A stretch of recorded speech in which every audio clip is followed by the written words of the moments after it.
दोस्तों कालाबाग डैम जो इशू है यो सिंध वारनि लाइ मरण जीअण जो इशू है।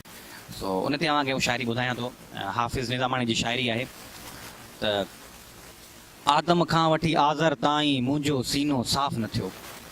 आदम खां वठी आज़र ताईं मुंहिंजो सीनो साफ़ न थियो।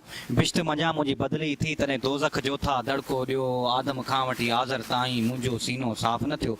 बिश्त मञा मुंहिंजी बदिली थी तॾहिं दोज़ख जो था दड़को ॾियो। काल्ब मूंहा कलमा सिखिया लख सवा जे लेखे ते। हेॾो ॾाॾे मुल्क विञायो हिकिड़ी हवा जे लेखे ते। हथ ॿधी मूंखां हड़ फुरे विया बेपरवाह जे लेखे ते।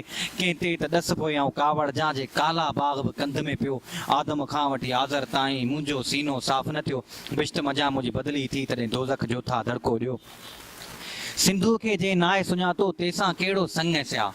सिंधूअ खे जे नाहे सुञातो तंहिंसां कहिड़ो संग स्या। मरणे परणे मुंहिंजो नाहे भले खणी हुजे मुंहिंजो भाउ। माछ करे जे हाणे वेठसि मुआफ़ न कंदी धरती मां। दीन ऐं कलमो पंहिंजो हिकिड़ो पोइ बि दरिया खे दड़का ॾियो। आदम खां वठी आज़र ताईं मुंहिंजो सीनो साफ़ न थियो। बिश्त मञा मुंहिंजी बदिली थी तॾहिं दोज़ख जो था दड़को ॾियो। पाड़े वारनि जी सई पारत के ई आहे रब रसूल। पंहिंजी बब भरण जे लाइ तूं पियो जोड़ी अंधा उसूल। रिज़्क हिलाली तुंहिंजो नाहे हाफ़िज़ थींदई छा त उसूल। पंहिंजी पती विकिणी पोइ मुंहिंजो छो था पाणी पियो। आदम खां वठी आज़र ताईं मुंहिंजो सीनो साफ़ न थियो। बिश्त मञा मुंहिंजी बदिली थी तॾहिं दोज़ख जो था दड़को ॾियो। ॿियो हिकिड़ी शाइरी आहे हाफ़िज़ जी आहे त कालाबाग डैम ते आहे। जॾहिं कालाबाग डैम जो इशू थियो उन वक़्तु जॾहिं मुराद अली शाह साहिबु पाणी ऐं बिजली जो वज़ीर हो त उन वक़्तु हुन बयानु ॾिनो हो त कालाबाग डैम यानी इहो ॿार अञा पियो ई कोन्हे सो अॻु में जूं ॻाल्हियूं हलनि पियूं। त उन ते हाफ़िज़ इहा शाइरी चई हुई चई त इहो ॿार पइजी वियो पेट में त असीं कीअं कंदासीं कती चेट में। इहो ॿार पइजी वियो पेट में त असीं कीअं कंदासीं कती चेट में। इन ई बेनिकाहे खे एॾो पिया भायो। सुबुह शाम इन जा वेठा गीच ॻायो। इन्ही जे अचण लाइ छना वेठा छायो। विकाणा आयो कंहिं वॾे रेट में असीं कीअं कंदासीं कती चेट में।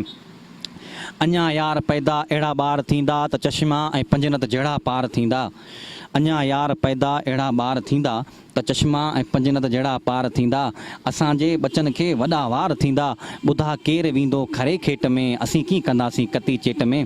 पोइ चयोसि त अचो अहिड़ी माउ जो मथो छो न फाड़ियूं हरामी ॼणनि लाइ हणे वेठी ॼाड़ियूं। अचो अहिड़ी माउ जो मथो छो न फाड़ियूं हरामी ॼणनि लाइ हणे वेठी ॼाड़ियूं।